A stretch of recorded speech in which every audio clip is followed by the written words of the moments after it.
Come on. Bam. This is David Fielding, and you are watching the Break It Down show.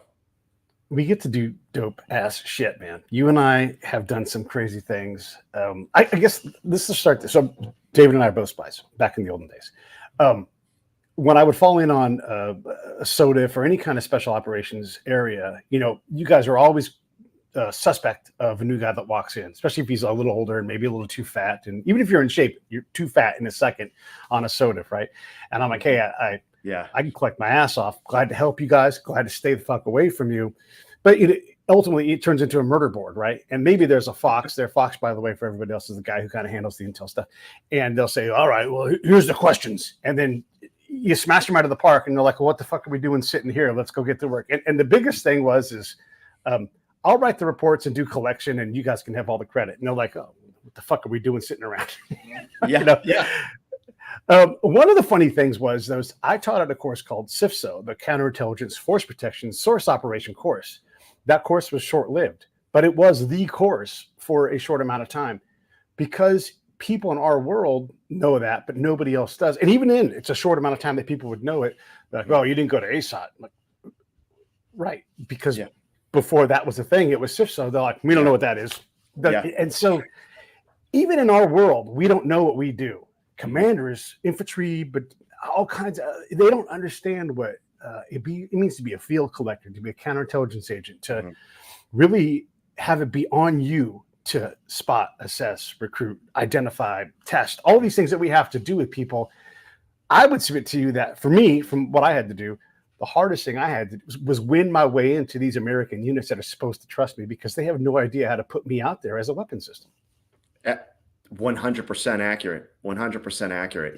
That the hardest thing that collectors struggle with is like, you're from this pool, right? You're from this pool of people with this skill set, and you're in this, for the audience, special compartmentalized information facility, a SCIF, right? And you're in this off corner, and no one ever really sees you, right? And then you get plucked out to go do support. To go figure out this problem, get this piece of information for people. So, for the commanders, so they can make decisions.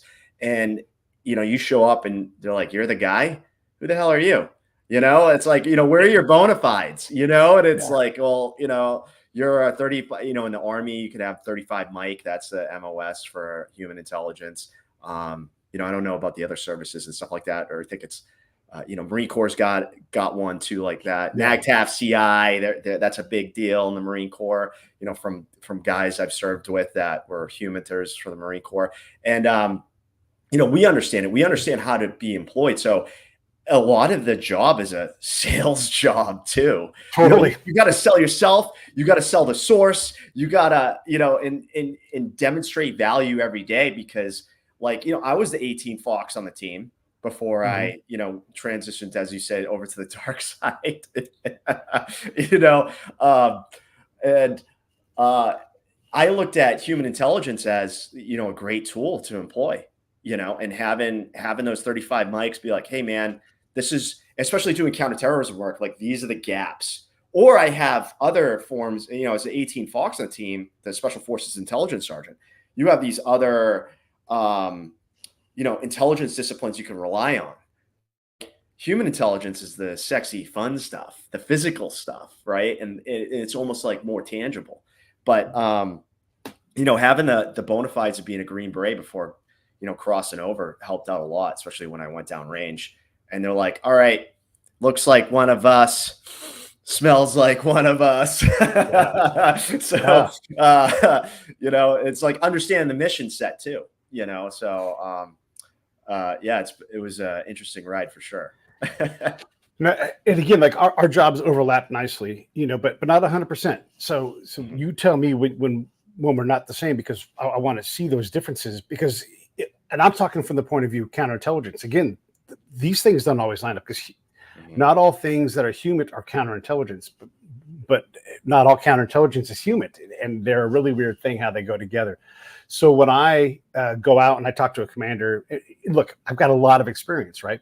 I know that I'm great at my job. And a lot of people are like, well, I would never say I'm an expert. I am an expert at tactical collection. I can absolutely go out and help any commander at any level. I can speak vertically with my reports and my mouth. So I can go to see a battalion commander for an infantry unit, and I can say, look, you're not going to get what I do. It's take you about 3 weeks to understand it. In 3 months, you're going to look at me and you're going to say, hey, Pete, you're the number one force multiplier we have. Here are the 4 lines of your mission statement. I've not looked at it, but I've been around, so I know what it is. Close with and destroy the enemy force, protect your force, enable your enablers, teach and train the local government assets. That's what it is. I can help you with all 4 of those, but I'm going to focus on the bottom 3 because you already got people focused on close with and destroy. By the way, you're not killing any enemy on a regular basis. So I can focus on that, but you don't want me to. What you want me to help you is be better. You want me to help you win more, lose less. You want me to help the enemy lose more, win less. I will do all of those things. And they're like, well, fuck, what do I got to do? Just got to give me a place to sleep, eat, get me out on patrols, and I will outwork almost everybody in your battalion. And they're like, fuck. Sold, true, right? It's true. And back in it, I remember, when I was being mentored and trained, when I showed up to my squadron and my unit after I went through all my HUMINT training and, was ominous dominus. I mean, I'm learning from people that have been doing the job for that were at Camp Bondsteel, that were working Bosnia, working early days of Iraq and everything like that. And they said, hey, man, in order to get to do this job, you got to do whatever it takes. And they're jumping in Humvees with, every unit they can to get out there, to do a source meeting, to, use that. I mean, because as a card carrying white guy in the Middle East, you stand out like a sore thumb. So it's totally. And so how do you blend into the noise in those areas? And so I would say I had it a lot easier than you guys did, but you had to have that creativity. And meanwhile, you can't really, whoever lieutenant or captain that's running that patrol, you're like, oh, I can't tell you what I'm doing, but the boss man says I need to be here, and I just need some security. And they're like, what about my mission? And you're like, and it's just like, well, I'm kind of part of the mission. I am you can't I am the mission, nothing like that. So it's like such a delicate dance, like a very delicate dance, and for me, a lot of lessons learned of the stuff that you guys went through, they just kind of left us to our own devices, which is great. One of the things that I picked up early on, and this is through deploying to Bosnia, because a lot of nothing happened in Bosnia, but that didn't mean nothing was happening. So you had to figure out, you're looking for a needle in a haystack. So we started finding haystacks and going, there's a fuckload of haystacks. It tripped for me in Iraq. I'm like, oh my gosh, there's needles in the next field over. And the next field was to not worry about the lethal stuff. Sure, there was lethal things happening. The entire fucking unit is focused on lethal things. Let them do that. And if I found lethal things, I could say, go talk to Jeff. He's right over there. He's focused on that. And they're like, oh, what are you focused on? Well, I'm focused on figuring out what you need, who you are. And that allowed me, look, I could find out more lethal stuff by focusing on trust. And I would build trust with sheikhs, with dads, with not moms, because you couldn't talk to moms, but I just focus on all those things. And I always say, and I know you'll appreciate this, the worst way to find out where the bombs are is to come into town and go, where are the bombs? Where are the bombs, everybody? Where are the bombs? And so I just would never, ever ask for lethal, any kind of threat-based thing. I would say, what's the smallest problem we could solve today? And I would go on the same patrol as everybody else. And come back with gold. And I would just look for gold nuggets, not fuck needles. I'd come back with gold, and the commander would be like, hey, I know how to fix my unit if you can give me more of that. And I just give him more of that. And so people are like, well, that's not intel. And I'm like, you kidding me? Of course it is. Have you read the commander's mission? I'm giving him things to help him. Yeah, exactly. Yeah. Sorry, go ahead. No, I was going to leave the question, but you know what the question is now. Yeah, I mean, we overlook so much of what could be intelligence, and we kind of look at so much of the, as a Green Beret, right? First off, you're out in the wilderness, not the wilderness, but you're out in the town. You're working with everyday people in that culture, right? You have an understanding of the culture. You might be lucky enough to have training in the language, of wherever that you're deployed to, and you're way more sensitive to these things than the average person in the military, like an 11 Bravo infantryman, right? And obviously it's same thing, close with and destroy. Okay, yeah, like Green Berets, we'll close with and destroy, but we're going to be, all right, well, what are the second, third order effects of that? How does that affect the population? What are the centers of gravity as a population? So it's understanding you understand how they tick. And just like you said, I love saying this. This was a mantra in my career, and the people I mentored, that followed up after me, Right. where I was, is like, make small wins, right? And Yeah. so in the population, demonstrate your value, make those small wins. And just like you said, earn that trust. And then, you have that trust. And you know what? It doesn't matter. You don't have to actually recruit this person, but you could just go there and show genuine concern for them, and, try to help out in some way, shape, or form, and inform that commander to help them out in some way. Right. And then you just made the bubble safer for all the guys on the ground, guys and gals. So it's like, you don't have to recruit that person, but they're going to call you and say, hey, there's some jerks putting in an IED, man, like stuff like that. And that's worth it right there, and so it's like, a lot of that, like, I think as like Green Beret, being a Green Beret before coming into human intelligence was great, because I understood the power of human relationships, and the relationships the bonds I built with the guys I trained, the host nation forces I trained, like all over Southeast Asia. And, the people that you meet in the town, the people that support it, or that support your presence being there. So it makes sense, being just a people person, because you have to. It translates, well into, other jobs that we do, especially human intelligence. A lot of these things come with experience, right? And so we were talking off mic that when I deployed, I've not been to the big schools. I've never been to MOTC. I've never been to FCITIC, never been to all these things, because I just deployed, and I wasn't the guy they sent to schools for whatever reason. Although I did go to CIFSO. I taught at CIFSO before I went to CIFSO, and I did sources random before I actually went to the school. So I learned a lot through experience. And one of the things I learned looking around, like, okay, it's dangerous. I've got this flak jacket or body armor later on. I've got this helmet on, but this is a farmer. So I'd just take my shit off and I'd get like them. Yeah. Because if it's safe for them, well, then it has to be safe for me. Even if it's dangerous for them, well, then it's got to be, I got to be like them to be like them. And I had to express the words that I was comfortable saying, because if I'm not comfortable, there's no way they're going to be comfortable. Yeah. And so I would get my shit off. Now, luckily, I worked on a team with a great boss who, by the way, was an interrogator by training. For people who don't understand, interrogators are great, but they work in a prison on a camp.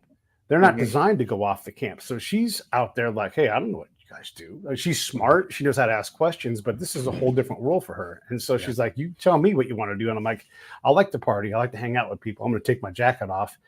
And so that's how we roll. We rolled as stripped down as we could, because we didn't have bosses around us, right? But if I had a commander, and then I come back as a civilian, either as a contractor or a DA civilian, and I'd do the same thing. I'd be like you guys. I'd roll ball cap. If I had a helmet, I'd put it on my body armor, and I'd rest my arm on it and use my arm as like a desk, because it was sitting on top of my helmet.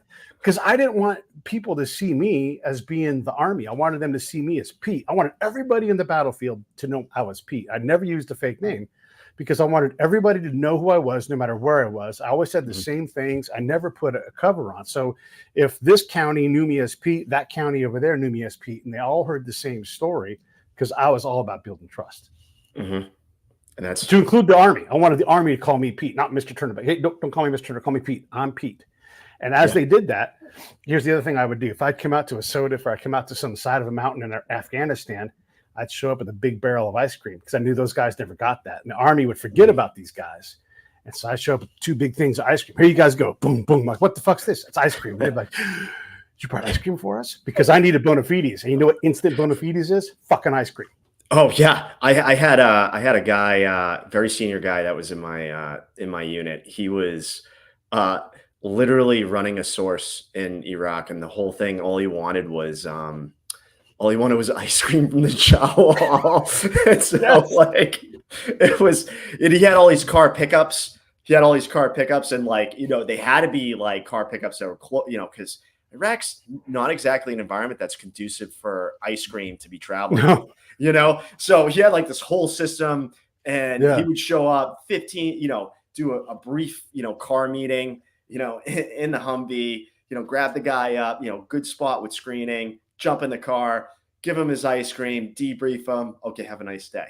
Right? Like it's just stuff we take for absolute granted here, right? And people, all over the world, it just goes so much further than you think, Yeah. and we always think people just want money, Yeah. it's never about the money, right? It's more about that, those Right. sort of memories. You're the American friend that he shares a meal with that he can't get Yeah. anywhere else.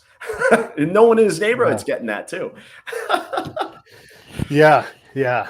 The first thing I always did if I had a new interpreter is I'd ask them when was the last time they had a raise, and they would laugh in my face. And Mhm. whether this person was an American, a green card holding, person who lived in America who was not American, or a local, they'd laugh in my face. Like, well, let's get you a raise. And so I'd go to whatever company they worked for, like, Uh-huh. hey, I need to get this guy a raise. He's valuable, because I was going to work the shit out of him, because I worked hard. Because Yeah. you know how our Yeah. job is. Mhm. I gotta eat, I gotta sleep, I gotta work out, I gotta Mhm. write, I gotta plan, I gotta do Yeah. the mission, I gotta think about shit, I gotta go to meetings. 20-hour days, easy all the time, right? Yep. And it's just I like get these guys. Yeah, go ahead. you explain it beautifully. Like I think on that deployment in the book, I was 18-hour, 19, 20-hour days easily every day. Right. And it was like you're planning 3, 4 missions, right? And you're doing all the coordination for that. And you got to do concept of the operations, right? Yeah, You're not immune to any of this stuff. On top of that, you got to do your intelligence community directive deconfliction stuff, right? And then you're doing your cables, you're doing your IARs, you're doing, all these things. And then you have to go case. You go out there, ABCs, always be casing, right? You got to find new meat sites, car pickups, all the tradecraft piece. And, got to make sure that, your surveillance detection route, you're not heating up a certain area, too much. So it's like, and we're not even mentioning the dynamic of, you have no idea what this person is going to show up with to this meeting too. Right. And yeah. so, and this is, I said this before, but like you're their confidant, you're their consigliere, like you're the person they confide in. They're going to come to you for eventually you get to that relationship with them. They're coming to you with problems first. And you're like, all right, what do I do? And that's a beautiful thing about this job is that it gets better with life experience. You get better at the job with life experience, like 100%. Like I think if I didn't go through what I went through, I would not have like my radar up so much for things, like I did when I was interacting with my sources. So it was, but yeah, it's no joke. It's a full-time job on top of being a soldier already. Yeah. Well, this is one of the benefits of not being with the Army. Like if there's some deconfliction to do, my biggest thing that I had to do was, because, we all read T.E. Lawrence. And what I realized with him is he was out too much. And so when he came back, they're like, who the fuck are you? Who's this tan guy? He had no influence with command. So I hated it, but I had to stay back and I had to brief until the commander, I'm talking the boss of like the brigade, points at me and goes, when Pete stands up, you guys better listen, because we're going to do less things. We're going to do more accurately. I'm like, who the fuck is Pete? Right. And I made sure everybody had access to my reports. I would beg them, like, listen, you have to read my reports because the boss is reading them. He's going to be making decisions about it. And some arrogant dude just shows up in your office and says this shit. And I'm like, I promise you're going to want to read it. And before I had a lot of bad news, David. I mean, I'd show up, I'd be like, listen, man, and I love to fuck the EWO up. I'd love to fuck the EWO up because those guys were fucked up all the time. And the ag teams, I would fuck them up too. I'm like, listen, I'm going to be out and I'm going to have bad news for you guys. And I want you to be the first ones to hear it so that we can work on this stuff together. And they would be like, fuck you. Yeah. All right, man. And I'd ask them, I'm going to ask you 3 times because it was ridiculous, right? And so they tell me to fuck off. So I was get real quick story about this. So I'm doing this in Baghdad. I'm east of Baghdad, like kind of by the green zone where it was getting mortared from. So people cared about the shit that happened out there. So I could manage that mission, but also like, the local commanders, like, sir, we've got this 3 rings of concentric broadcasting on our REAPs, radio in a box, and we're putting out the message platform. So I'd be like, all right, that's probably bullshit. So I go out and I test it with one of our radios. Nope. Check all the channels, go on all the missions, do it several different times, several different ways, talk to the Iraq. I do my job, right? That doesn't seem to people like that's intel. So I'd come back go to the Evo. Hey man, I got bad news. Do you want it now or later? Nah, fuck off. So he briefs this thing, and he'd been briefing for weeks because I get my taskings a lot of times from the unit. They tell me what they think they know, and then I go back and I test it. And I'm like, raise my hand. Yeah, there's no radios out there. They're not broadcasting on any of the channels. It's all static. Then I went to the radio stations themselves, checked with the Iraqis. No physical radios present in those buildings. They don't know where they went or when they left. Uh-oh. Yeah. Big boss is like, dude, you know, and so that's CCIR right there. Right. And they lose their minds. And then that Evo comes up to me like, why'd you do that to me? And I'm like, I begged you, right? So the reason why I say this is I spent a lot of time deconflicting until they learn that, like, hey, Pete, please don't fuck me up anymore. I'm like, I'm not trying to fuck you up. I'm trying to make us better. You know, and when the ones that get it, then you work in concert, and then the machine works better, you know, and we get better at getting, of course, then the unit's about to leave. But that part of the intel game is so powerful because all of a sudden the commander's like, I can fix that. I can fix that. I can fix that. And they start fixing their unit to make it work better. But you have to be savvy that all of that stuff is broken when you get there in the first place. Totally. No, and that's I think a lot of that has been, in my experience, a lot of that has been fixed and addressed, you know, because like it's a lot more professionalized. Like I think compared to going from where I was in special forces to over to the dark side, as you say, you know, I had a human intelligence analyst. I had an analyst that was, you know, taking my intels, sending it up, you know, getting more requirements, you know, driving the intelligence operation, you know, to either, you know, find, fix, or finish, or a strategic objective, or, you know, you name it. And so I think at this point, there's no question in commander's mind, like how valuable human intelligence is.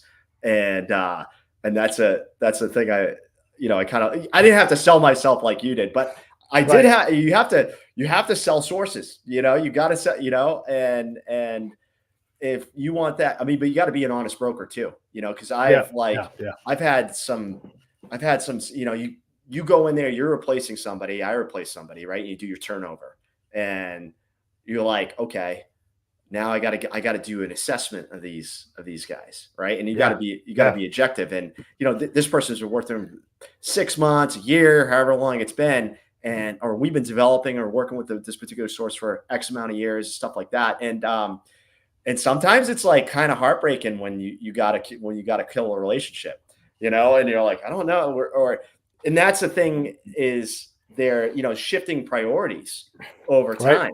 And that's one of the drawbacks of human intelligence is that you can't, takes 3 to 5 years to really get established and get working on stuff. And, you know, especially if you're doing counterterrorism, human intelligence too, because it's like we were talking offline, it's like, you know, is this guy gonna turn on me? You know, like, is he gonna clack off this next meeting? Right. You know, and so obviously it's that 4D chess you're always playing. But I think it's like you're able to, you know, at least in my experience, I was focused solely on the mission, you know, and less about, you know, all the ancillary stuff that goes on, like stuff that your experience in Bosnia. I mean, you paved the way. You paved the way. You guys came back and were like, hey, we're dealing with all this crap. And it's just like, you know, people have learned over time, you know, because in those early days of the war, you know, we were learning how to fight that war. We really were. And intelligence isn't what intelligence wasn't what it is now, you know, in terms of like molding all the disciplines and everything. And I mean, we're a mean machine, I think. I like to think we're a pretty mean machine. Like I've worked everywhere, you know, I've been in certain offices, you know, and it's like, damn, we are pretty deadly if we want to be. It does tend towards working, right? But we do have to sort out who does what. So like you and I can go out and we're the people that can talk to people. There are definitely those that want to be us, but they really should be ops people. And they can plan the fuck out of operations. We can do that, but that's really not what we should do. And then there's the people that are the analysts, and they really want to be us because we have that cool job on the surface, but they don't have look, you have a physicality. You're in fantastic shape. You know how to push through the 20-hour day discomfort. And by the way, 20 hours, you're like, fuck, I'm tired. I got to go get some sleep because tomorrow's about to start. And then somebody shows up and like, we're going out. You have to say, yeah, let's go. You put a dip in, you drink a rip or whatever it is, and you go right back out. It's a 36-hour day. And you're like, fuck me. Yesterday isn't over. And today is already 6 hours deep, and that requires a certain person. And we don't test like you guys did in special forces to find that person reliably as a norm in the community. Yes, there is some testing, but it's not a norm. And the other thing I would say to all of this is we have gotten better. When I went to Bosnia, we deployed with interrogators outside the wire. That's not normal. It was the first and only war I know of in modern times where HUMINT people were the tip of the spear. Yeah. I mean, it wasn't tankers. It wasn't infantry guys. Those guys were killing dogs on camps. God bless. Nothing against that, right? But if it wasn't for us going out and knocking on doors and talking to farmers and figuring out what's going on, we wouldn't have known anything. And so it has taken a lead in a way that has developed dramatically. And also the beginning of the digital age, because the people I learned from wrote with pencils on notepads. I'd hate to be out in the field right now, just with all the threat that is going on, technology wise. Like there's so much more that you have to think. Like you think of your pattern of life, right? In a day. Oh yeah. Right. We're all. I don't know where my phone is. I think I left it outside the room because I didn't want it buzzing. You know what I mean? But it's you think of the pattern of life. With that phone, that all can be manipulated now. Like all the data that we produce, and then say for instance, like, all right, I got to go do a meeting, but now I turn my phone off and I'm suddenly not producing data anymore. If I was like, that could be an indication if I was a known intelligence officer, right? So it's like the struggle. And then you also got to be thinking about that with your source you're running too. Yeah. So it's not even, it's like 5D chess now. There's a whole extra board that they got to play with. And it's just like, God, right? It's tough, right? Yeah. And so it's almost, what's scary to me is that technology is advancing at such a rate where doing clandestine operations it's becoming increasingly harder. If you think about it, like, you look at the stuff they got in China, facial recognition technology, all this other stuff. It's like, like, and we're, AI making an advancement. Like you throw machine learning on top of that, right? Throw some, have a FISA warrant, right? Or whatever equivalent of that is. Like, good game, done. You're toast. You're toast. Yeah. I flew this past weekend, and they did a scan of me to go against my passport at the airport. Oh wow! It's crazy. And when recently, this was in Europe, I walked into the jetway, and it's like, phew, my name popped up as I walked in.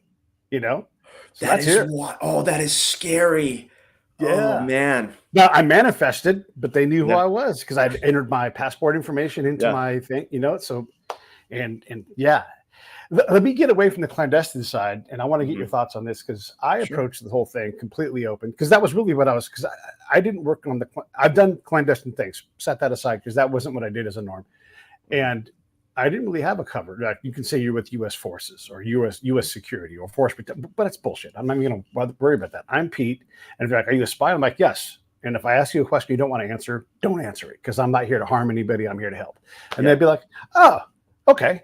And then I would go about helping them, right, and building trust. And so I always approached it that way. And again, when I would show up in other places, they would know who I was because they talk about us no matter what we do. And I always said this. I loved it when whoever the two, like the junior person in the two was, would come running up to me all breathless, like, Pete, they know who you are. We've got message traffic. They want to kill you. And I'm like, yes, I matter. I'm on the battlefield. I've got a number, because until that happens, you're irrelevant, right? I want them to know who I am and that I'm impact because now we're playing the game. That's how I looked at it. And I agree with you. You know what I mean? It's like there's so much in Hollywood. And, I've had friends out there that are like, kind of like, oh, I don't want to lift the skirt. But the faster you do that development, right, and you lift that skirt up, you're like, hi, I'm United States intelligence, kind of not a big surprise, right? And they're like, and then they're just like, yeah, I know. I had a feeling it was. And then you're just like, all right, let's get down to business. What do you think? Right? Yeah. Like, what do you think of this? Pretty. And whether you know, you move towards recruitment, like an official formal thing or whatever, Right. right? But like Yeah. the more open you are with people, because it's like, this is one thing I say, it's an intent, you know, being a spy is a very intensely genuine job. It's a very genuine job. Like, you're dealing with Right. people, you're dealing with emotions, just like you said, you want to help people with their problems. It just so happens that your problem I can fix if you give me this information, you know Yeah. what I mean? Yeah. Yeah. Yeah. Depending on what Right. it is, right? And you know, Yeah. you do your development, you learn their motivations, but it just makes it so much easier when you're an honest broker, you know. Yeah. And but it's uh, you know, but it just depends on it's a case by case basis with the For source. sure. And That's person how to I look person. at it. There's not one Yeah. magical formula, you know. A lot of it is Yeah. No, gut. for sure.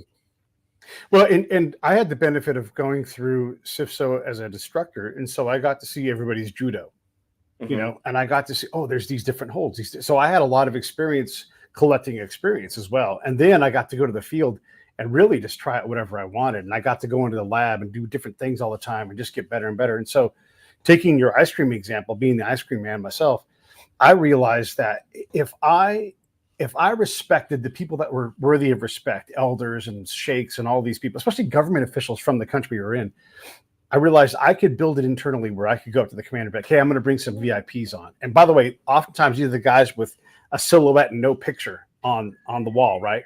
I'd find Hmm. these guys because I had the Yeah. trust to get introduced to them. And I'd say, why don't you come to my place and I'll feed you off hours in the chow hall. And I'd do everything legit, right? I'd go see Yeah. the sergeant of the guard, like, here's what I'm going to do. I'm going to bring a guy on. You guys are going to look at him, render salute, walk in like he's a boss. And they're like, can I? And I'd set it all up and we do that. And I treat that guy like a fucking VIP, bring Yeah. him in. And you know what happens when you talk to VIPs? They get phone calls all the time. And so we just passively collect these phone calls.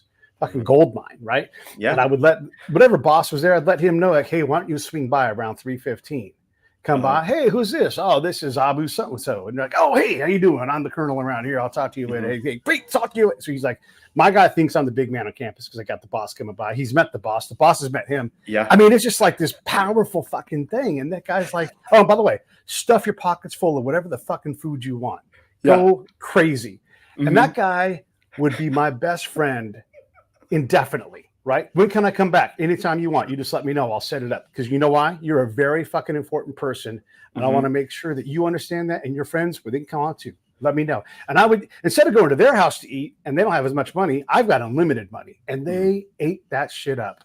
It was Mhm. incredible how powerful that was. You can't do it. Like, wasn't being willy nilly with it. I'm being a professional about it. Yeah. But it was so powerful. And by the way, the commander's like,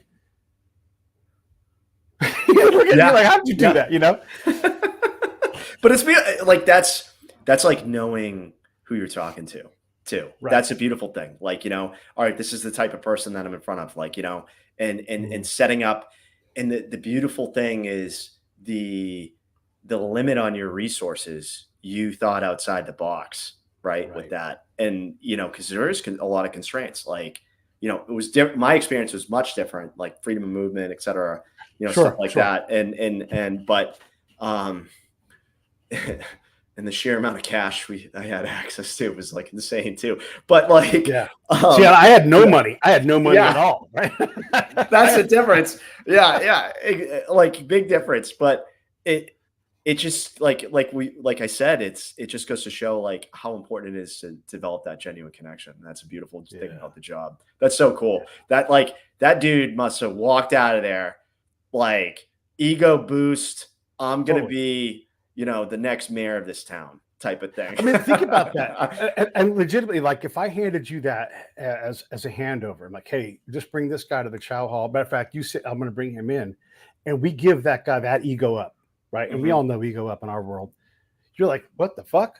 mhm, That guy's walking out with his chest stuck out. How many Afghans or Iraqis did you ever see do that? And have that chance where they got to be that guy because you stuffed their pockets full of banana nut muffins. mhm. You know, it's powerful. And look, I didn't come up with that right away. It took years to Yeah. develop that courage, that capacity, and the ability to talk the military into doing it. But it was super powerful. And then we would find out things and we would meet people we couldn't.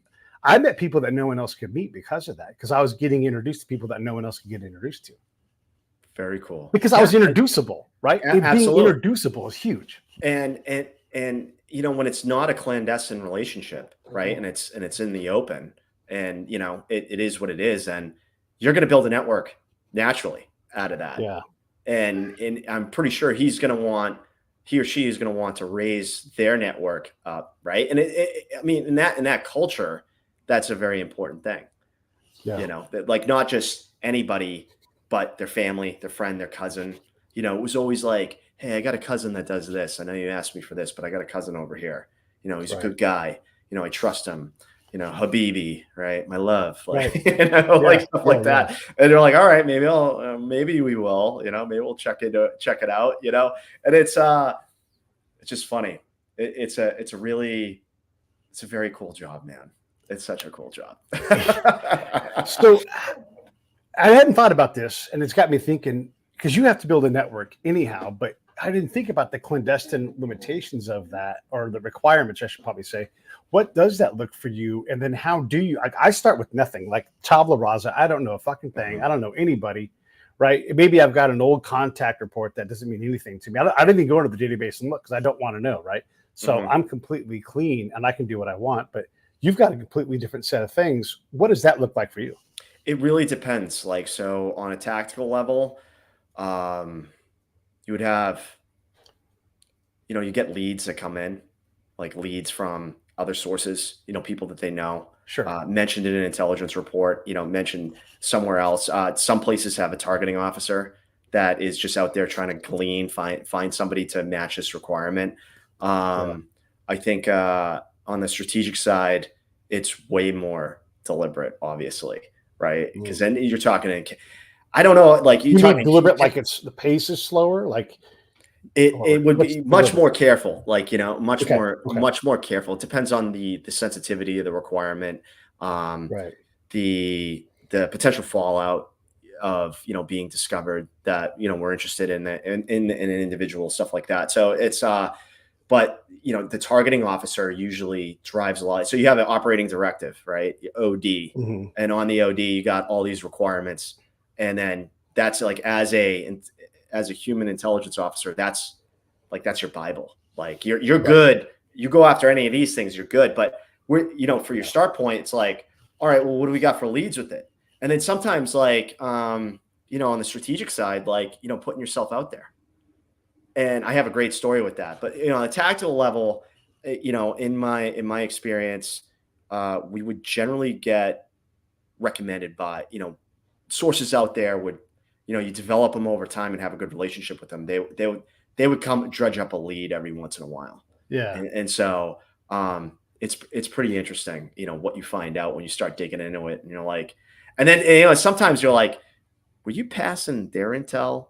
Were you running them as a sub? Right? You know what I mean? Like, you start seeing, you know, sometimes it could be like, man, you doing shady shit, dude. Like, you know, you've been, and that's the thing. It's like, they know, you know, we teach them all these tools, and then they start using all these tools too. But, and it becomes a job for them, you know, but really smart people though. But, you know, on the strategic side, it's, you know, a lot more deliberate. You know, you're trying to manufacture a bump, you know, go in, you know, a client, you know, make it. I mean, if it's you could do open relationship, you know, cold call the person or call the office and say, hey, you know, I work for U.S. government. I'd be interested in talking to you. And I would say probably I don't know for sure, but a majority of intelligence is done that way, right? Sure. Through out in the open, a human intelligence, at least.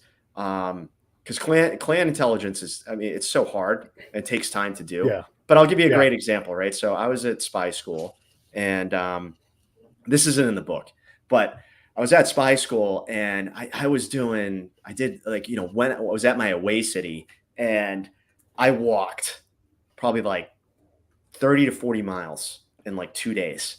I was wrecked. I got all my sites, you know, clandestine use sites, you know, picked out my areas of the city that I was going to use for, you know, surveillance detection, stuff like that. I'm like, all right, I know I can at least get 15 minutes here, 20 minutes walk here, jump on this bus, like, you know, different modes of transport, you know, changing it up, you know, make it look normal type of thing. And so The reason why they send you to a city that you don't know is they want to see if you actually learned what they taught you, for the past few months. So, it was a lot of fun, but like I was exhausted, right? And so I walk I'm just like exhausted, tired, right? And I'm like, I'm just gonna dump into this bar. I'm not talking to anybody, and I'm just gonna eat, have like a scotch, and just relax until all my ops go off this week, right? And so it's an L-shaped bar, right? And just like men's room etiquette, there's a guy right here at the bottom of the L. There's one seat missing, and then at the bottom corner of the L was an open seat. So I'm like, oh, I'm sitting there, right? And then the bar was full all the way down with like couples like keeping to themselves and everything. I'm like, perfect. No one's gonna bother me. And so I sit down, and there's this gentleman, older gentleman. He's working on a laptop, and he is slamming the famous grouse, which is like this terrible scotch or whiskey. Right. I don't even know if I'm saying the brand right. And this dude is like double after double and working on this presentation. And so he's doing like, he wants attention. When some people just like want to talk, right? And like you learn these cues, you pick up these cues, right? Yep. These nonverbal cues on people. And so he talks to the bartender and then looks at me, and he's like, yeah, like, like trying to bring me in the conversation. I'm like, I'm sitting there at my Balvenie 12 year, and I'm like, all right, fuck it. I guess I'm talking to this guy. So I'm like, what are you working on? Right. And then he's just like, blah, right. It just starts like, I don't even have to try. Like, he just telling me the whole story. And then like we get to a certain point, this guy just starts vomiting intel on me. And I'm like, what? And, I'm at the away city and at spy school. So I'm like, are they fucking with me? I'm like, there's no way they could plan that, knew that I was coming to this restaurant and plant this guy right here to mess with me. I was like, there's no goddamn way. Right. And so this dude, like, we get so deep in the conversation. He's an older gentleman. So he's showing me like all his 40-year-old girlfriends. And, and I helped this guy get in the car, get his contact information, got a business card, whatever. And so I come back from a week later, I come back from the away city, and I go into the detachment, and I was like, oh yeah, you guys think you can pull a fucking fast one on me? Like I'm ever putting my guard down? I was like, look at this. Blah, blah, blah, blah, blah. Nice try. And they're like, you did fucking what? Right. And I know shit. I wrote a cable. I wrote an IAR. I did like all this work. Right. And they're like, bro, you idiot. I'm like, I'm the idiot. You just broke the law. I did my fucking job, man. Like, this guy just totally just vomited a whole bunch of interesting things. And you don't think I'm not, but that's the thing about the fun part about the job is like, you just be out there no matter where, and you bump into people and they're interesting, and so it's, but it's also you got to know your requirements. You got to know the operating directive. Like, you got to memorize it. Cause like, otherwise you're just, you're chasing shiny a lot. And that's another thing I saw a lot was, you can't really polish a turd, and so, right. And, they either have and I like to say is bring the steak, not the sizzle, right? Like bring the steak, show me the intel, man, show me the access. Like, what does this person actually got? Like, where do you see yourself in 3 to 5 years, with this case? And so it's a very business-like job. It really, it's a very, I like to say it's an extremely entrepreneurial job. Very entrepreneurial. Like everything you described was like you were this consultant, strategic consultant coming in, and you got a problem, or they don't even know they have a problem yet, and you have to sell them on this is the way we're going to fix this issue and stuff like that. And so that's like always the thing. And the thing about entrepreneurship, I mean, I don't really know much about it, but like at least the thing about the clandestine land, you could be talking to 5 or 6 people, maybe one of them might work out. And it's a needle in a haystack type of thing. And so it's extremely difficult job. It's hard to get big wins on the board. And so but it's a hell of a lot of fun. It's a lot of fun. It's a lot of fun. It's a lot of work. It's a lot of fun. It's hyper damaging to you if you get to do it enough that you get great at it. Because a lot of times, like I was fortunate, I had the fortune of just staying at the ground level. So as my career advanced, I just got to keep going out, and so I got better. Because like I've been on over 1,000 combat patrols. That's just. Yeah, Holy shit. That's not normal, right? No. And so instead of running a Hawk or a Hark or a 2X, I just got to keep going out. And imagine how good you get when you just go and you meet all these people. So it's incredible. And so when a unit comes in and they're like, it's a lieutenant or a captain, and I'm 38, and they're like, here's our PIR list, and I'm like, you're adorable, get out of here. Thank you for these. Okay. Oh, I bet there's some original ones in there. Oh. Yeah. Well, we're going to look for all the Emirates. Oh, and Bo Bergdahl. Okay, I'll get right on that. Yeah. And look, I'm being silly. Of course, I'm going to do my job, but I already know what the IRs, all of them. And also, I know the ones that you don't know. Like, do you guys know who the provincial council members are? And do you know the orientation? No, you don't? Okay, good. By the way, Mullah Omar, I didn't know this, but Mullah Omar lived a mile from all of our camps in Zabul where I worked, and we never found that guy. How about that? Can we go find that guy? We're looking for Bo Bergdahl. How about Mullah Omar, who sits right over there? He's retired, hanging out. No, we didn't find that guy. Yeah. Mr. Great Spy Guy, I didn't find him. So there's all kinds of shit that we're supposed to do, And that's just the madness of it. Everything's like right under your nose too. You have no idea. Yeah. And unless you're out there beating, I like to say you're out there beating pavement out there, shaking hands, meeting people, stuff like that. And you're not going to find that stuff, and you get a lot of people, like I call them skiff monsters. They just stay inside the skiff and they're waiting for that one source. And I'm like, dude, you got to get out there, man, but it's fun. One thing you just said, I have to comment on this is please. You're 38 years old, right? And like I'm 39 right now, and I was 33, 34, I think, in the book on that deployment. And I'm looking around and I'm like, holy shit, dude. I'm the fucking old guy now. The old guy. Like what? Right? And I'm like, and I look at the commander and I'm like, dude, where are the adults now? Like, when the fuck did that happen? Like, I'm like, we're in charge of all this stuff. It's like, yeah, Dave, right? And I'm like, oh God, right? But I mean, the training helps, having all the training helps in the years of deployments. But I remember, you're gonna love this story. So one day, not in the book, great story. They're like, I'm over there, we're in our little detachment, and we're all plotting and scheming all the time. That's what I loved about the job, was like every day we were plotting and scheming something, right? Something, like we're going to get away with something. That was the whole reason what attracted me to the job to begin with was, the fact that it was like getting away with something, the thrill of that. And so, but anyways, so my buddy's like, hey, I want you to take out the analysts. And this, so this point in Iraq, right? This is like the bougiest deployment I ever had. I have my own little containerized housing unit with air conditioning, and and it was just like plastered with like pictures of me and my girlfriend and like my girlfriend at the time, and pistols, grenades, radios, normal, water bottles everywhere, and there was a chow hall there, and so growing up in first group in Asia, we had to fend for ourselves everywhere we went.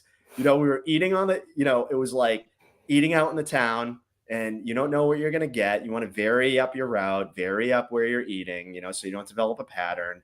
And you don't know if you're going to get a bad case of dysentery or food poisoning, right? Yeah. I was in worst food poisoning in my life was in Bangkok. I love Thai food, but oh God, literally killed me. So anyways, he's like, take out the analyst. And this kid is 21 years old, first deployment. And I'm like, bro, it ain't getting better than this, man. He's like, what do you mean? Right. And I'm like, this is as good as it's ever going to get. He's like, don't tell me that, please. Don't tell me that. And I'm like, listen, man, you work on a shift and then, you get three hots and a cot, and then plus, air AC, which is a luxury to me. And then they had a beautiful gym there too. right? So it was like, Oh, yeah. yeah, right. And I'm like, oh, this is fantastic, right? You know, for me, complete different frame of reference. And Yeah. so I take so I sit, I do the hood brief, right? It's just me and him going out. And I'm like, hey, this is where my individual first aid kit is. You know, here's where the tourniquets are. You know, this is where I put my rifle. This is where my pistol's going to be. You know, and I'm going through everything, actions on contact, right? And I'm like, if the car gets hopelessly disabled and I'm shot, I need you to pull me over. We go on the engine block side of the car because the engine block's going to stop bullets, not the wheel wells, dude, right? And he's just like looking at me, and you know, I'm like, what'd you bring for pistols? Blah blah blah blah, right? And he's like, literally, like, are we gonna get in a gunfight? And I was like, probably not, but Probably not. you know, the chance is never zero. So in these parts, right? You know, and so and he's like, you know, first time out of the United States, first deployment. And, you know, danger is a relative thing to a Green Beret. You know, the time period I was in Iraq, it wasn't compared to the days you were in Iraq, right? Or some buddies that I know that served in Ramadi in 05, or Marine friends that worked in Fallujah. So, like, that was my frame, you know, like, I was like, oh, this isn't bad. You know what I mean? Like, you know, could be a bad day if you're not prepared, but, you know, always head on a swivel type of thing, but not war stories of my friends from back in the day and shit that you guys went through back then, you know? And so I end up, I'm taking them out and I'm like talking about like, all right, so the surveillance team's following me. This is what they're going to do at this intersection, this, and this. And he is just like absorbing everything, right? Like, just like, holy crap. Never even like saw outside the base because of the high walls. Like, had no idea what the city looked like or anything. And I'm like just talking through all this like tradecraft, you know, stuff that I do. And then, you know, I had like a little playlist going on the car, and Wu-Tang Ain't Nothing to Fuck With come on.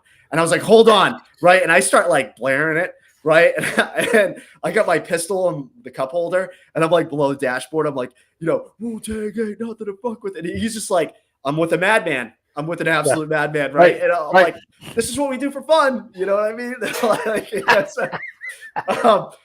let's just say he wasn't too excited to go outside the wire after that, but we did get him to the range, built up his confidence, and you know, in a few short weeks, he was talking shit to all of us, you know. And good dude, but just wicked funny. But I was 34, 35, right? Most guys that came in at 18 are wrapping up, you know, getting ready to retire, and I'm out there, you know. I came in late at 24, but you know, I was just looking around like, holy shit, we're the adults now.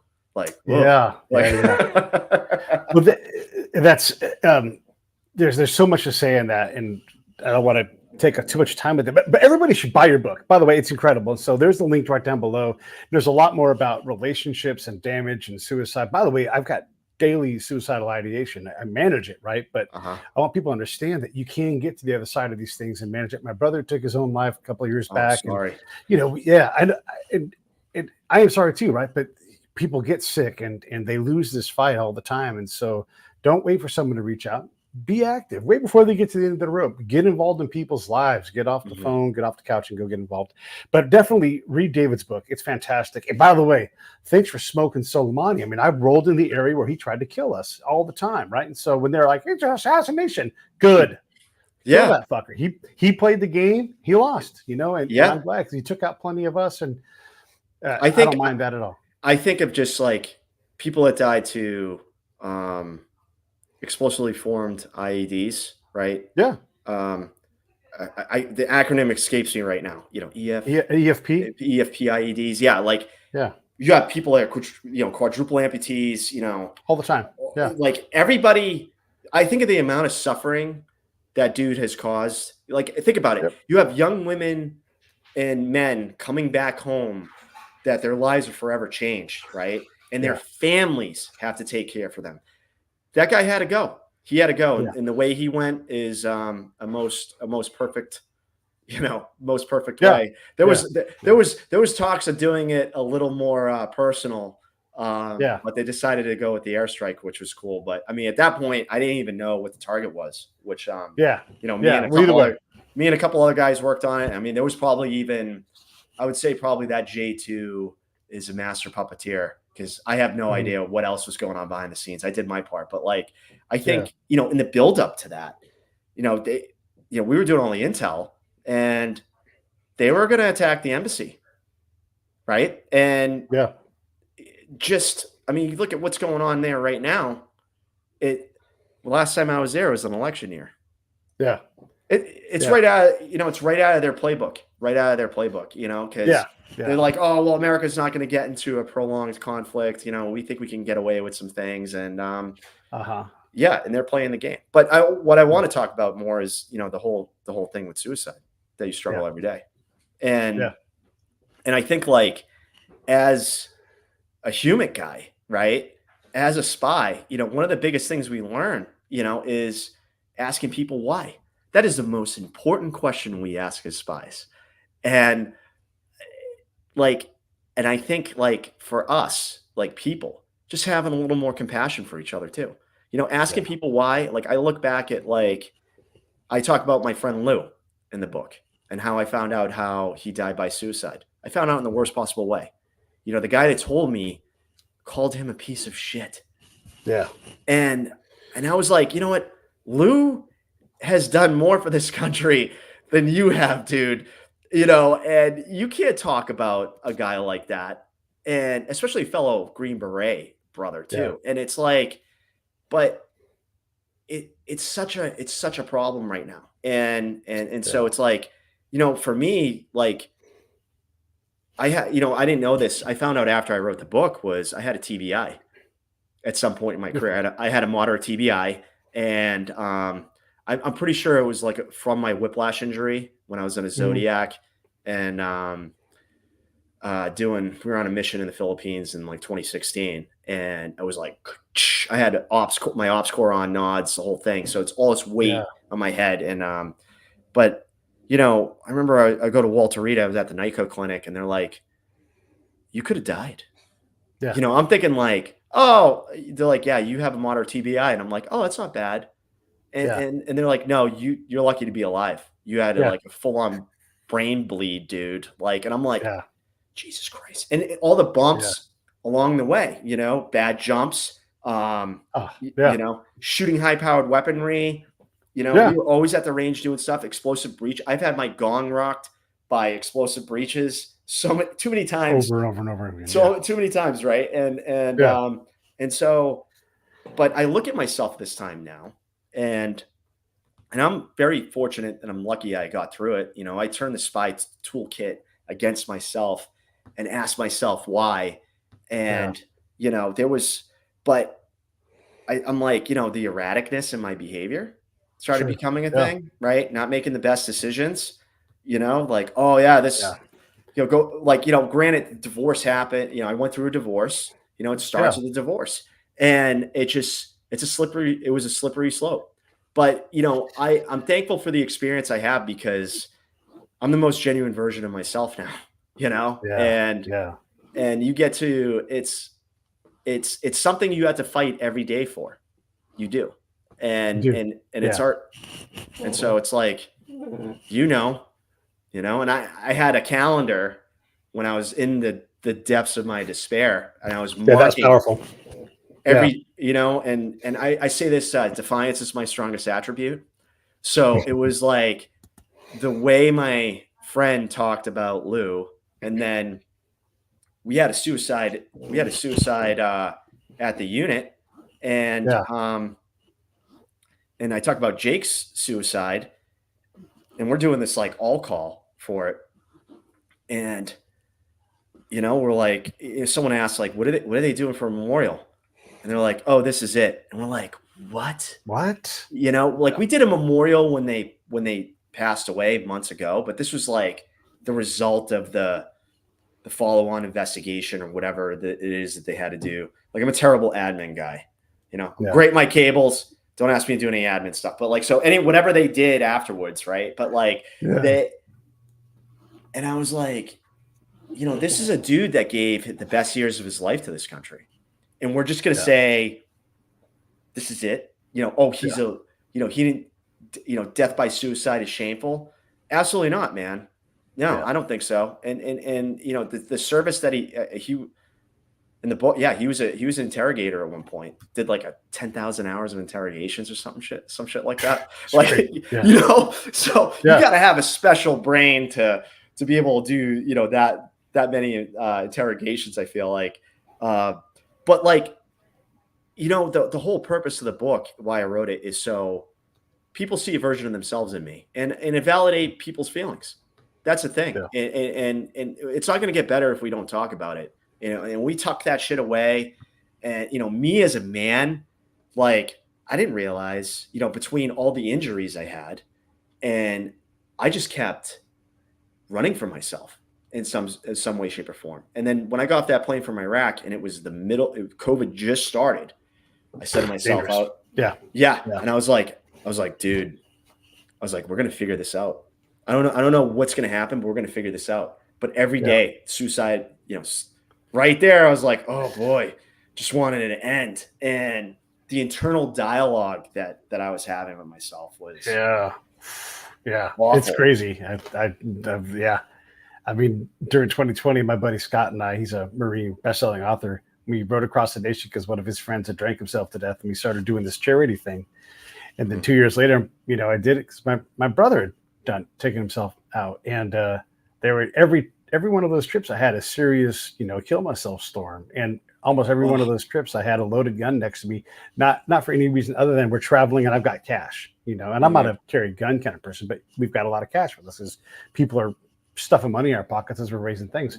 And me and that gun would have conversations that I don't want to, you know, there's no point in relaying them because we all know what that conversation is. And I'm trying to keep myself wanting to be alive, you know, and it's hard. It's real hard. And I work hard at wanting to stay alive, and I do an okay job at it, right? I'm not in danger, but there's ego involved. And by the way, you and I both know, I've been in a head-on collision with an Abrams tank on an American installation. And so what danger is to guys like us, you know, like that's different than folks who don't have to go through these day-to-day things. And when we have this damage, forget about the tank, just the day-to-day encountering people who've lost their kids to war and all these things that you have to encounter when you're a spy and you talk to people in war-torn countries. You take all these wounds in, or you talk to these people who run the government that we're trying to help. And I'm ultimately, not on purpose, but I'm lying to their face about what's going to happen for them. And you take all these wounds of principle because this person looks at me, he's like, what do you mean you're leaving? Nobody told me. And I'm the last person to talk to this guy, like, no, we're leaving next week. And they're like, they're going to kill me. And then they do. You know, we swallow these things. If you could see these wounds on us, our peers and everything else, we could treat each other a lot better. Be like, hey, sit down, relax, hold on. Facts. You all right? You know, Facts. but instead we shame people. Come on. And you know, yeah, 100%. It's just be better to each other. Be your brother's keeper. Yeah. You know, and here is the thing. It's like, I know that if I was going through that stuff over in Special Forces Regiment, you know, I know my ODA would have like been there for me 100% of the way, you know, like and that was like, that was a difference when I moved over to the IC, was that it was like, I kind of had to fend for myself, you know, in a lot of ways. And then if you, like, you know, what I saw, what happened to Jake was Jake rose his hand to take a timeout, and he was dead like weeks later. And I was like, all right, I'm not letting him take my mission away from me. I mean, because when you think about it, it's like, it takes a lifetime to make one of us, to be good at this job. Right. And warts and all. And it's the worst shitty life experiences that makes you better at doing human intelligence. So like, you have this guy, you know, he's going through some shit, and you know, he got benched, and I was like, no way, I'm not. And so how I started this conversation, sorry, it was like, defiance is my strongest attribute. Seeing all that, like that, the defiance in myself, like in that moment, I was like, I'm not letting him do that to me. No way. Right. And it's just like, all right. Yeah. Like, you know, the conversation of like, oh, my life sucks. You know, it's a joke. You know, I've worked, you know, so many years. What do I have to show for it? You know, I have no money anymore. The divorce ruined me. And I like, you know, I could look back and laugh. It's a tale as old as time. But, you know, as we all go through shit like that, everybody goes through, and it's like, to your point is, you don't know what anyone's going through. You know, we don't know what's going on, you know, and we don't know what's going on at home all the time, if they're having a good day or bad day. So be more compassionate, be a better human being to each other, be your brother's keeper. And Yeah. you know, it's just, it's tough. You know, there's a lot of people out there struggling.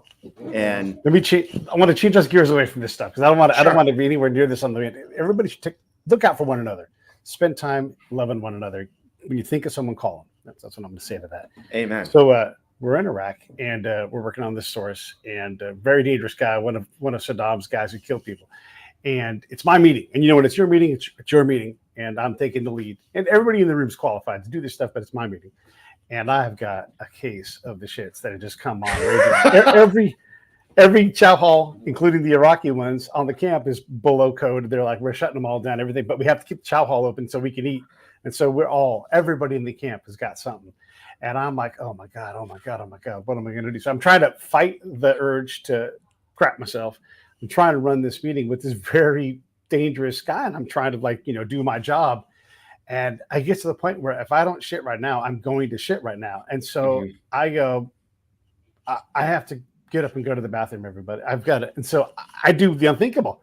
I break my own meeting and I give it to one of my friends. I'm like, I'm going to go to the bathroom. And they're like, what? Okay. And so, like they all understand that if I do that, like, all right. So I go 4 steps out the door, bam, and I shit my pants. So I go, now I got a problem. Like, all right, I don't have clean clothes with me, but I need to go to the bathroom. I've already gone to the bathroom. What do I do? And so I solve this problem. I come back to the meeting. I'm completely wet because I took a shower, put clean clothes on, and I'm soaked, right? Because it's important that I run my meeting because, we're professionals around here. And I sit down, and then they're all looking at me like, what the fuck happened? And I'm like, well, yeah, I shit my pants. I took a shower. We used to say it's not a deployment until someone shits themselves. That's right. And I swear to God, this is true. And I know you'll believe it because you understand people like I do. That guy laughed just like you did, just like the people watching laughed. And it broke the ice in a way that we hadn't broken the ice yet. He was cooperating because we had built up some rapport, but that destroyed whatever ice was there. And he was like, you guys are fucking cool motherfuckers. And then he started talking to us because I'd shit my pants and was honest about it, Yeah. So, oh my God. So wow. I use dysentery to my advantage in a source meet. How about that? That's amazing. That is amazing. I do not have a good source poop story. It's never too late, Dave. Never too late. Not as good. Not never too late. I definitely remember my team, my ODA, like we were a boat team and we were direct action. So like a lot of kicking indoors, but we spent a lot of time in the water and Zodiacs and stuff, and always train like airborne ops, stuff like that. But we do this thing called over the horizon movement. And so it was a 30 nautical mile movement in a rubber dinghy with an engine, right? And that's takes 3 hours depending on how fast you're going, right? That's how we usually chart it. It's like a 3-hour movement. And I remember I had a poop really bad. I was like crushing coffee, and we're just on this boat getting the crap kicked out of us by the ocean, for several hours. And you really don't want to eat, but you got to force some snacks into you right here and there. But I really had to go. And we got started so early that morning. I never had time to get regular or anything like that. But I was the number 2 guy on the boat, and Greg was the number 3 guy. And I'm like, hey man, I got to poop really bad. And we're like, we're not stopping this boat. And I'm like, just hold my hands and I'm going to prairie dog off the side. And so he's like, no way, man, I'm not doing it. I'm like, come on, man, I got to go really bad. And so he's like, all right, fine. So he gives me the butt end of his rifle, and I'm doing this prairie dog squat off the edge of the Zodiac. And then before I even finish, he pulls a rifle. I go flying backwards. My pants are down to my ankles, right? I'm upside down. I'm in the ocean, and I got my turd floating above me. That's so funny. Wild. Yeah, man. Yeah. Like, but it was in the ocean, so immediately it was like I Not was the end of the cleaned world. off. Not the end of the world. Yeah. Yeah, hilarious. There's one more thing I want to get into real quick. Do you have another couple minutes? Yeah, sure. Yeah. Okay. So there's this weird thing where like you can tell someone, "Oh, yeah, I'm a spy," and they're like, "Whatever, you can't say that," and so they don't believe you, right?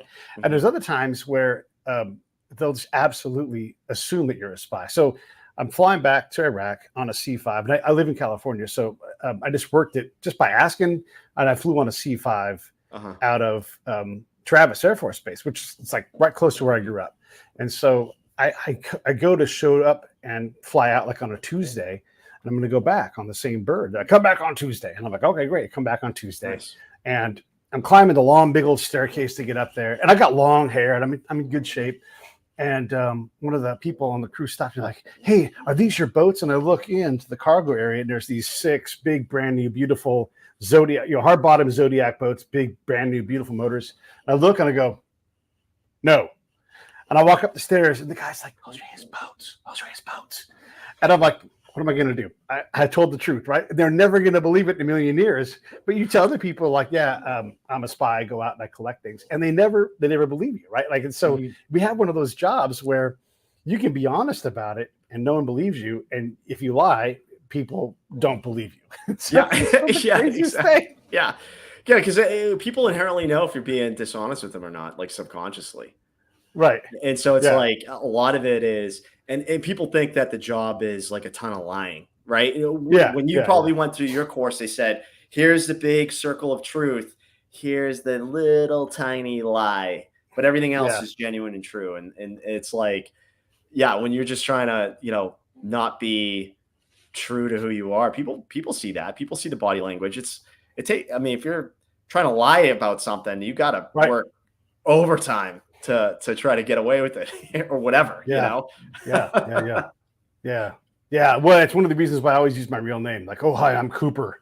And I'm, fuck all that, And I realized this one time in Iraq when I'd said, like, I've been in a motorcycle accident a couple times. My hips are bad, that kind of thing. So I like to sit in a chair. And so the sheikh got me a chair.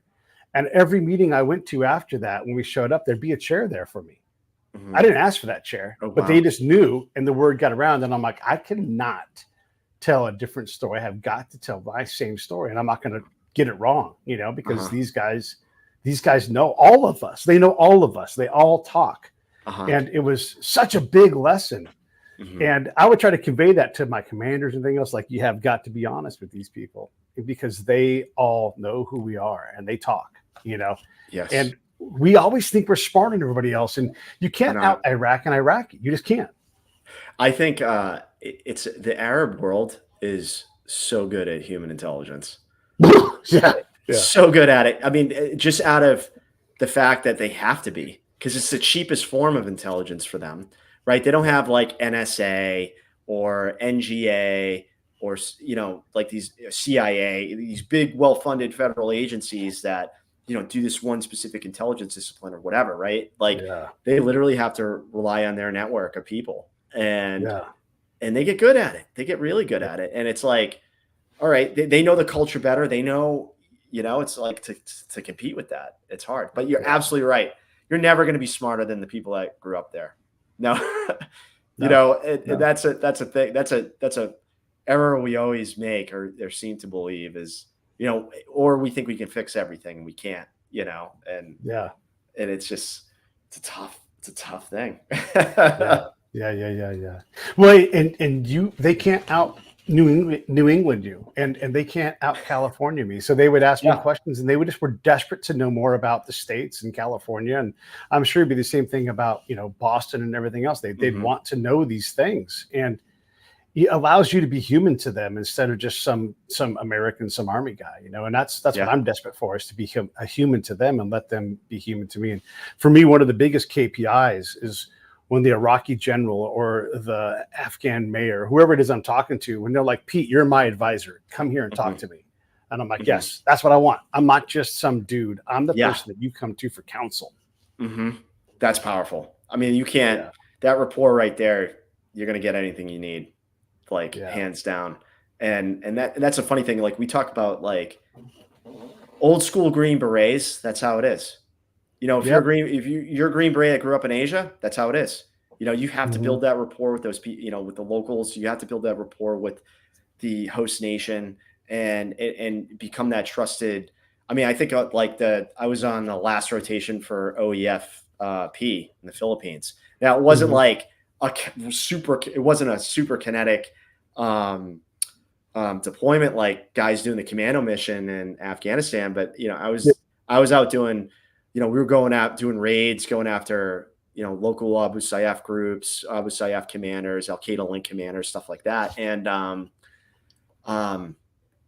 but oh shit, I lost my train of thought with that. I had a point with that, but no. But the thing is like we think there's a spooky side to everything. There isn't. It's just exactly what you say, and it's just like having that genuine connection with that person, and you know, having that rapport is more important than anything else. You know, and so it's you'll get what you want. It's just like I love like, you know, the sign of a good Green Beret, right, is like, they're like, hey, I'm going to blah, blah, blah. And they're like, oh, yeah, I know so-and-so. He works at the airport. Don't worry. You'll be good with customs. You know, just tell him, you know, blah, blah, blah. You know, tell him so, you know, I said hi, right? Yeah. And it's like, all right, cool, right? And they're like, by the way, he loves Johnny Walker Blue. So it's like these like little things. Yeah. Doesn't need to be shady. It's just like, you know, a pack of Marlboros and some Johnny Walker Blue will go a long way in a lot of these countries. Yeah. Booze, man. We would give booze to the Americans, and they'd be like, anything you want, you know? Yeah. In fact, save our ass one time. We there was an Aussie guy who was the 2X for all of Iraq, right? Oh, wow. And we went, and we're contractors, right? And so we know we need to have connections. So we go see the guy. We're like, hey, and I say to him, I know you got a container full of money you can't get rid of. We have incentive money, everybody. And so, you know, if we ever can help you or do anything for you, and that guy's like, listen, if you ever do anything for me, if I can do something for you, I'm dying to get out of here. I'm under orders from my boss back in Australia to never get killed. I just want to get out of here 1 or 2 times. Anyhow, fast forward, we're up in the northern part of Iraq and Mosul. It's pretty nasty up there. And we have a little strip of red zone between 2 camps. And on that red zone, a lot of shooting, intelligence stuff going on. And we're doing our best to keep it calm. But we normally drive across the camp, gate to gate, through the Army gate because we're an Army support element. And a new tenant unit comes in and they're like, hold on, you're contractors. You got to go through the contractor gate. Like, those are Iraqi contractors. By the way, we talk to those people. Yeah. They know who we are. So we're not doing that. And the guy's like, I don't give a fuck. If you're in a civilian vehicle, you're going through the contractor gate. So the next day we drive across in a Humvee because we're spies and we know how to do things. He's like, all right, wise guys, I see what you did there. I don't know how you pulled that off, but if you come across and not in the contractor gate, you're going to have a real problem. And I'm like, all right, look, here's how this is going to go.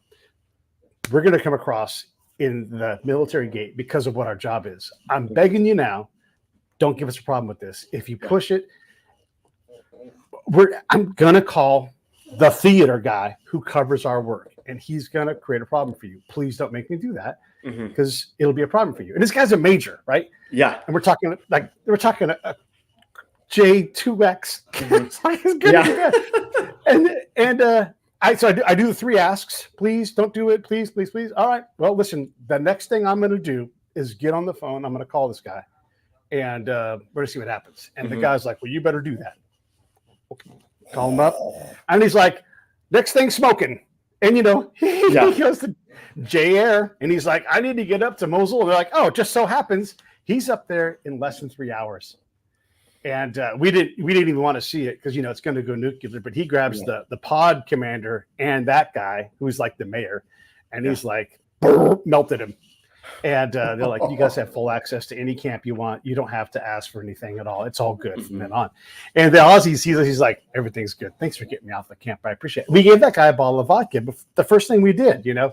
And then the major comes up crying, tears in his eyes. Why did you do that to me? Why did you? And I'm like, dude, we begged you, right? And this is the thing that we do, that we have to do, is we have to have this protection because someone who's insignificant will try to get between us and our mission. Can you imagine putting a spy in line with fucking guys who are driving the goddamn water trucks? Oh yeah, no way. Yeah, no way. Especially like at that time period that you were there. Extremely That's the camp that got blown up with the Chow Hall. That camp. Okay, Come on. Yeah, it's extremely vulnerable to attack. They're not going to go to the strong point, you know? Right. And oh God. I mean, it's like, just some people, well, this is I mean, you get this revolving door, this churn Yeah. that comes in, and you have people that are like, some guys got something approved, some don't, you know what I mean? But you get that, right? And I know, like, I was on 6 months. I was on a 6-month deployment on my last one, right? And in the book, everybody else was on 4. But like, so I ended up 2 changeovers in the period that I was there. And you had people coming in fucking ready to rock. And I'm like, I'm on 5 of 6 and I am about to die. Like, I'm just barely keeping together. This is great. Here's a turnover. Here's what I'm doing. Leave me alone for 4 weeks, and but it's like that. And then you have people that don't know, like, what your vehicles are and all that. And it's just, it could be, you get the, who the fuck are you, looks from a lot of people, stuff like that. God. But 99% of the time, though, I just feel like if you play it cool, other people play it cool too, and so it's like, you don't want to inspect this vehicle. No, don't inspect this vehicle. There's nothing, you don't want to see anything in here. It's so crazy. So I had top secret courier orders. I never needed to courier any top secret, but it is a protection card. And so on 2 different occasions, I was coming on camp and they're like, oh, hold on a second. We got to search. Oh, bam, you're not searching me. What's that? I'm like, those are top secret courier. Those aren't real. And I'm like, are you trying to find out? And they're like, no. And I'm like, that's right. Just relax, man. Relax. I'm on your team. I'm one of the good guys. And they're like, wave them through. But if I didn't have that card, people would just automatically fuck with you. One of the times was on an American camp. I was already on the camp and they wanted to search my car. And I haven't left the camp. I'm on the camp. And I'm like, it's so crazy. Anyhow, I don't want to take any more of your time. Is there anything you want to ask me? Is there anything else you want to get into before we wrap this thing up? This has been great, by the way. I've had a blast. No, this is awesome. I mean, I could just keep talking, but no, I think this was really fun. This is really fun. Yeah. I haven't rapped with a spy yet, a fellow spy yet on a podcast. So it's like totally different dynamics. You know what I mean? Different questions, stuff like that. So this has been a lot of fun. Yeah. Well, I appreciate it, man. And let's do another one and maybe get another guy in here and we'll just do it all again, because it's what we do is special and it's unique, even though we don't have, badges and hats and all that stuff. And not everybody's good at it. Right. So, and we're all good at our own way. And there's a million ways to do this job. And we talked about time. I can't imagine doing a 3 or 4 month rotation. I'm like, I'm just getting trust built, Yeah. No, it's true. Yeah. And then the Army is like, can you go over there in 2 weeks and do what you did over here in 6 months? I'm like, 2 weeks? Not a chance. No. Unless you got a bunch of leads, I can, or a PA network, or, something I can fall in on, that's not how it works, but I would imagine, if you went on my deployment, you'd be like, wow, this is way easier. Yeah. Well, and different conditions, different things, different setups, but also like and I love the compliment of, hey, go fall in on those SEALs in this far-flung district and help them. And I'm like, am I invited there by them? Well, there's SEAL commanders over there. And he says it's okay. And I'm like, am I invited by that team? Very true. Like, I don't know. Like, I'll go talk to the SEAL commander. They're like, oh yeah, sure, you're invited. And I'm like, oh man, like, all right, I'll go there, but it's going to take a while, and like, no, in 10 days. And I'm like, I'm not going for 10 days, fellas. What are you going to do? You just showing up and eating chow and, sucking up a bunk and that's the thing. Every single commander is like, what's in it for me? They teach you at the course, they teach you whiff them. PT buff, put the benefit up front. What's in it for me to whiff them? So it's like, understanding those things, like interacting and doing the job, you got to be like, all right, exactly what you said is like, am I invited? Because there isn't much I'm going to do in 10 days, unless, they had their own sources or leads and stuff like that. They just needed the expert to kind of come in and give the ominous dominus, because that happened a lot when in your time frame too, Oh, for sure. Well, listen, I love it. Thank you. So everybody buy David's book. It's right down below. And just anytime you see him, go support what he does. Obviously an awesome dude. And I appreciate the hell out of you for coming on, man. I really do. Thank you so much for having me. This is great. This has been a real pleasure. Okay, let me roll the credits. I'll be right back to you. Hey, thanks for watching the show. I really appreciate it. Right here, you can subscribe. Please do that. It makes the show grow. Hit that notification bell so you know which incredible guest is coming up next. Down below is the PayPal link. You can put a small subscription in. That is an enormous help. All that money goes right back into the show. And then right up over here are the next episodes you should listen to, curated by yours truly. Thank